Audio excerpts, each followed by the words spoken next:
ዋስጋውን ጋይስ እንዴት ናችሁ? ኤምዲፊክስ ባላለው በጣም ብዙዎቻችሁ ታውቁኛላችሁ በሚዲያ ዛሬ ሪል በሆነ ፌዝ ቪዲዮ መጥቼላችኋለሁ ማለት ነው። እንደዚህ አይነት ዩቲዩብ ቪዲዮ ሜክ አድርጌ አላውቅም። የለቀቁት ሁለት ቪዲዮዎች ናቸው። እነሱም በጣም 3 ወር 4 ወር የቆዩ ቪዲዮዎች ናቸው። ሰራለሁ እያልኩ ታይም እያጣሁ ነበረ። በዛ ምክንያት ነው ዩቲዩብ ቪዲዮዎችን መልቀቅ የከበደኝ የነበረው። አሁን ግን በአዲስ ኃይል በአዲስ ኢነርጂ መተናል ማለት ነው። ለእናንተ የሚጠቅም ቪዲዮዎችን ሜክ ለማድረግ በጣም እሞክራለሁ። ከዚህም በኋላ በተከታታይ ለመልቀቅ እሞክራለሁ ማለት ነው። ዛሬ የምናወራበት ምንድነው ስለ ትሬዲንግ ሳይኮሎጂ ነው። ትሬዲንግ ሳይኮሎጂ ምንድን ነው ከሚለው እንጀምራለን። ቢግነር ለሆናችሁ ትሬደሮች ይህን ዩቲዩብ ቻናል ሰብስክራይብ ያደረጋችሁ መከታተል ትችላላችሁ ማለት ነው። ስለ ትሬዲንግ ሳይኮሎጂ ትንሽ ይጠቅማል ብዬ የማስበውን ሼር አደርጋችኋለሁ ማለት ነው። ያው ቪዲዮ ሊያጥርባችሁ ይችላል፣ ግን ለመረዳት በደንብ ሞክሩ። ኦኬ፣ ትሬዲንግ ሳይኮሎጂ ምንድን ነው? መጀመሪያ ትሬዲንግ ምንድን ነው? ትሬዲንግ ማለት ትልቅ ቢዝነስ፣ አለማችን ላይ ቢገስት ቢዝነስ ከሚባሉት ውስጥ አንዱ ትሬዲንግ ነው እና ከሁሉም የሚበልጠውም እሱ ነው። ኦብቪየስሊ ሁላችሁም እንደምታውቁት አሁን በትሪሊዮን በቀን ውስጥ ትሪሊዮን ትራንዛክሽን ያለው ማርኬት ነው ይሄ ትሬዲንግ የሚባለው። ትሬዲንግ ምንድን ነው? ትሬዲንግ ማለት ጎልድ ብቻ አይደለም። በጣም ብዙ የሆኑ አሴት አለ። ኤግዛምፕል ስቶክ አለ፣ ላይክ እንደ ኢንዴክሶች አሉ። በጀነራል ግን ስናየው ትሬዲንግ ማለት እንችላለን ማለት ነው። ትሬዲንግ ይሄ ቢዝነስ ምንድን ነው የሚፈልገው? እንዴት ነው በዚህ ቢዝነስ ላይ ፕሮፊታብል መሆን የሚቻለው ሲባል ደግሞ አንደኛውና ትልቁ ነገር ሳይኮሎጂ የሚባል ነገር አለ። ሳይኮሎጂ ምንድነው ወደሚለው ለመምጣት እንዲመቸኝ ነው። ሳይኮሎጂ ማለት የራስ ማንነታችንን ኮንትሮል የምናደርግበት አንዳንድ ኢሞሽናችንን ሃንድል የምናደርግበት ነገር ነው ሳይኮሎጂ ብለን መረዳት ያለብን ብዬ የማስበው። ትሬዲንግ ላይ ስንመጣ ደግሞ ዋነኛውና ትልቁ ነገር 85% ከ80 እስከ 85% ከቨር የሚያደርገው ሳይኮሎጂ ነው። 10% ስትራቴጂ ነው። ከዛ በኋላ የሚቀጥሉ ነገሮች ይቀጥላሉ ማለት ነው። አሁን ለቢግነር ትሬደሮች፣ አድቫንስ ለሆናችሁ ትሬደሮች መመክራችሁ ነገር በደንብ ወርክ ማድረግ ያለባችሁ ምንድን ነው? ሳይኮሎጂ ላይ ነው መስራት ያለባችሁ፣ ሳይኮሎጂ ላይ ነው ማለት ነው። ሶስት ነገር ትልቅ ትሬደሮች ይህን አቮይድ አደረጉት፣ ይህን ነገር አስወገዱት ከተባለ በጣም ፕሮፊታብል የሚሆኑበትና በአጭር ጊዜ ውስጥ ወደ አሰቡት ታርጌት ሙቭ የሚያደርጉበት ነገር ምንድን ነው? ወይም የሚያወጣቸዋል ተብሎ የሚታሰበው ነገር ምንድን ነው? አንደኛው ፎሞ ወይም ፌር የምንለው ነገር ነው። ምንድን ነው ፎሞ? ፎሞ ማለት በአማርኛ ፍርሃት ነው። አይ ቲንክ ሶ። አንዳንዶች ከተሳሳቱ ያስተካከላችሁ እንድትሄዱ እፈልጋለሁ። ፍርሃት ነው። ፍርሃት ከምንድን ነው የሚመጣው? አንደኛ ከሉዝ ከኪሳራ አንጻር ነው የምንፈራው። ትሬዲንግ ደግሞ ፎሞ ካለ ትንሽ የሚያስቸግር ማርኬት ነው። ሪስክ ካላረግን የምናጣው ነገር ይዘን ካልገባን እዚህ ማርኬት ላይ የምናተርፈው ነገር የለም። የምናጣ ነገር ያስፈልጋል ማለት ነው። ማለትም ሪስክ አድርገን ነው ሪዋርድ ቴክ የምናደርገው። አንድ ሰው ፎሞ አለበት ከተባለ ከዚህ በፊት ሪል ወርኩ ላይ ወይም ከሃርድ ወርኩ ይቅርታ፣ ይሄ ምንድን ነው ጤነኛ ስራው ላይ ወይም ሪል ኖርማል የሚሰራው ስራ ላይ ኪሳራ ከነበረበት ወይም በጣም የተጎዳበት ቢዝነስ ከነበረ የእሱ ፊር ወይም ኮንትሮል ሊያደርገው ይችላል ተብሎ ይታሰባል። ትሬዲንግ ላይ ስንመጡ ግን እነዚህ ነገሮች አቮይድ ማድረግ ግዴታ ነው። ፕሮፊታብል ለመሆን ግዴታ ነው። እኔ በጣም ረዥም ጊዜ እያስቸገረኝ የነበረው ነገር ምንድነው? ፎሞ በጣም ወይም ፊር የምንለው ይሄ ፍርሃት የምንለው ነገር በጣም ነበረብኝ ማለት ነው። ማለትም ሳይዳስ አልነበረኝም። ይሄ በተከታታይ የማገኝበት ወይም ሳይድ ኢንካም የሚባለው ነገር አልነበረኝም እና ይህን ገንዘብ ካጣሁት ነገ አላገኘውም። እዚህ ማርኬት ላይ በነፃነት ከፍርሃት ነፃ ሆኜ ትሬድ ማድረግ አልችልም። በጣም ብዙ ትሬደሮች ሲናገሩ ከሰማችሁ ሳይዳ ስለያስፈልጋሉ ትሬደሮች ኖርማል ትሬዲንግ ስገቡ ያላችሁን ገንዘብ ይዛችሁ ብቻ አትጉ የሚባለው በዚህ ምክንያት ነው ማለት ነው። በነፃነት ያለ ፍርሃት ትሬድ እንድታደርጉ ይጠቅማል ተብሎ የሚታሰበው ነገር ምንድነው? ሳይድ ሀስል ወይም ጎን ለጎን የምትሰሩት ገንዘብ ሊያስፈልጋችሁ ይችላል። ስለዛ ይሄን ነገር ደግሞ አቮይድ ማድረግ ወይም ፍርሃት የምንለው ነገር አቮይድ ማድረግ የምንችለው በዚህ አንጻርና ሌላ ቢዝነስ ካላችሁ ወይም ይሄ ኢንካም ያስገባ ነገር ብቻ ገንዘብ የምታገኙበት ነገር ይኑራችሁ። ይሄ ነገርን ካገለላችሁ ፍርሃት የሚባለው ነገር አቮይድ ማድረግ ትችላላችሁ ማለት ነው። ሁለተኛው ደግሞ በጣም ከባዱ ምንድነው? ሪቬንጅ ትሬደርን በጣም እየገደለ ያለው በጣም አሁን ፕሮፊታብል ትሬደሮች የሚባሉ ትሬደሮች ራሱ ያጠቃቸዋል ብዬ የማስበው እነሱን ያጠቃቸዋል ብዬ የማስበው ሰው የሚያጠቃቸው ኦቨርትሬድ ነው። ኦቨርትሬድ ከምን ጋር ይያያዛል መስላችሁ? ኦቨር ኮንፊደንስ የሚባል ነገር አለ። አሁን ወርታች ወርድላችሁ አሳያችኋለሁ። ኦቨር ኮንፊደንስ እና ኦቨርትሬድ ማች ያደርጋሉ ማለት ነው። እንዴት እንደሆነ ላስረዳችሁ። ይቅርታ፣ ሪቬን ትሬድ ምላቸው ከኦቨር ትሬድ ጋር ማች ያደርጋቸዋል ብዬ የማስበው ነገሮችን አገናኝላቸዋል ነው።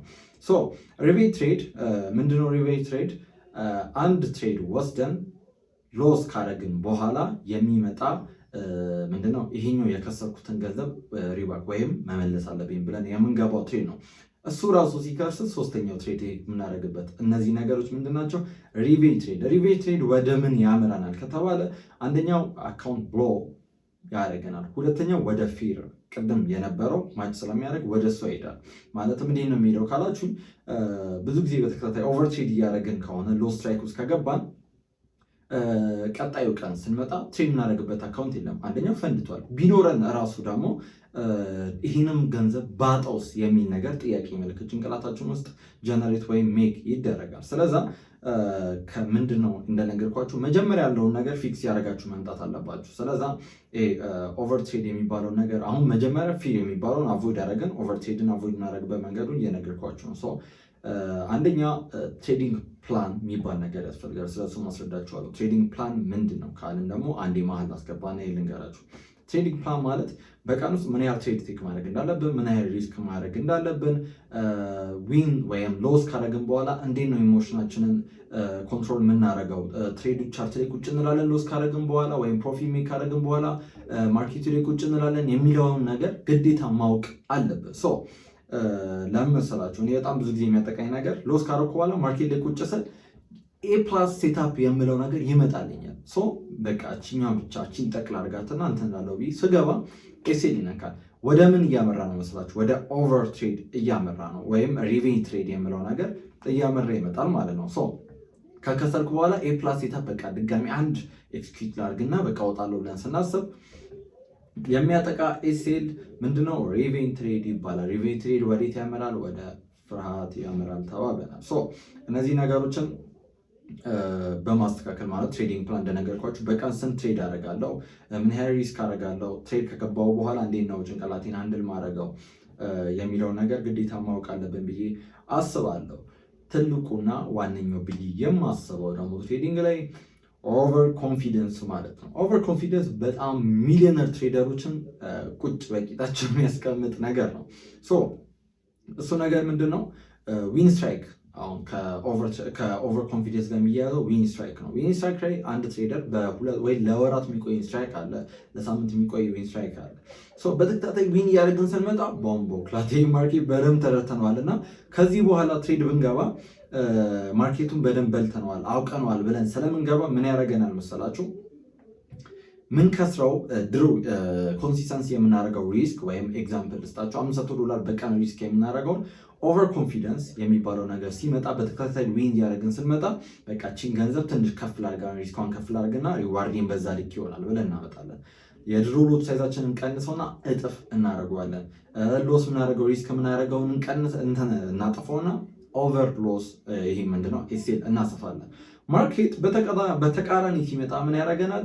ሪስክ ከማድረግ ከድሮ ሪስክ ፕላናችን ውጪ ምን ያደርገናል? ኤሴል ሃንድ ሲያደርገን ምን ያደርጋል? ያስደነግጠናል። ሁለተኛ ሲያስደነግጠን ምንድነው የሚመጣው? ወደ መጀመሪያው ይወስደናል ብያቸዋለሁ። ምንድነው የሚወስደው?